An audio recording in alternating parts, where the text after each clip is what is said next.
Will, what do you think is next for OJ?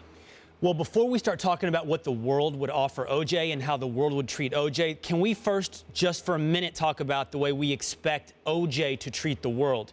We started alluding to this a little earlier when we were talking to Stephen A., and that is OJ has been OJ throughout this process. Okay, so yesterday what we saw OJ was, I think, two things. Number one, we didn't see remorse. We might have seen some regret.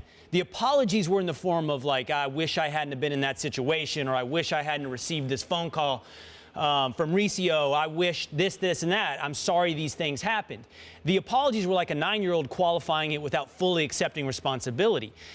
On top of that, there was some delusion talking about, well, basically, I've lived a conflict-free life. That was a line that came out of his mouth. I've lived a conflict-free life. This is a guy who was called, the police were called to his house on, by his own account, 8 different occasions for domestic violence, one of which times he was charged. Of course, we know what happened in the 90s. There was a road rage incident, which he did not get convicted of in 2000. This is not a conflict-free life, is the point. How do you convince yourself of that? How do you say that? By being delusional. So, here's a guy at his parole hearing, defiant, delusional, and being OJ. His lawyer on this robbery incident, Yale Galanter, was on last night with Hannah Storm. And he said, you know what I saw? OJ being OJ. Same guy he's always been. Dissecting his charge, pushing back, qualifying his apologies. So to answer your question now, Jen, if that's who we've seen through the entire process, that will be the same guy we see going out. That will be a guy who believes he can charm himself through the world, charm his way through the world, who can continue being OJ. And who being OJ has been up until now has one that's led him into trouble. Why would we believe it wouldn't lead him into trouble in the future? Why would we believe there'd be some great turnaround? So going forward, what's next for OJ? I think if you were putting money on the gambling table, you would have to say some kind of trouble not being able to adhere to what are some pretty strict parole restrictions. Well, listen, being OJ, it's worked out pretty well for him. I mean, you get off on a double murder. He served, 8 years in prison, but if you look at the totality of the whole situation, he's, in a pretty good spot. OJ's not the typical felon that's going to come out of prison. He's a guy he's going to have major opportunities. I mean, you heard him talk about the whole podcast. He's going to have major opportunities from people from media, everyone interested in hearing maybe more depth about OJ, the story, the background. I don't know how that's going to influence him, because we all know that money, fame, it really brings out more of who you really are. Can he resist doing some of the dumb things that he's done in the past in order for him to, quote unquote, capitalize on the opportunities that are going to come his way? That remains to be seen. He's 70 years old. We don't know if he has the stamina, the energy, or, those type of things to really put himself in harm's way. You would hope not. But he's going to have a lot of influence. And what I mean by influence, a lot of opportunities, money, all those type of things that could potentially put him in a precarious situation where it could land him back in a particular spot. So I think it's really up to OJ.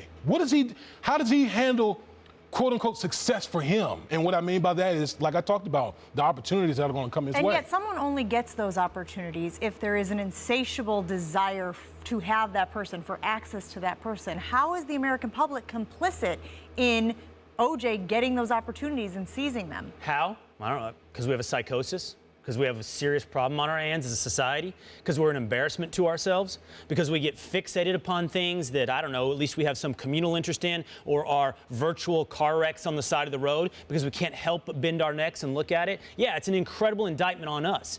But those opportunities that you point out, Damian, exacerbate what I'm talking about. Look, there was an incredible report, Jen, you talked about this yesterday, by Mark Schwartz of ESPN about what jail life was like for OJ. And this is what jail life was like. He got to cut line in the cafeteria. People brought him his coffee in the morning. People brought him whatever refreshments and food he wanted throughout the day. They said he treated jail like a locker room, walked from the showers to his jail cell naked. And they said, who does that? And only one person.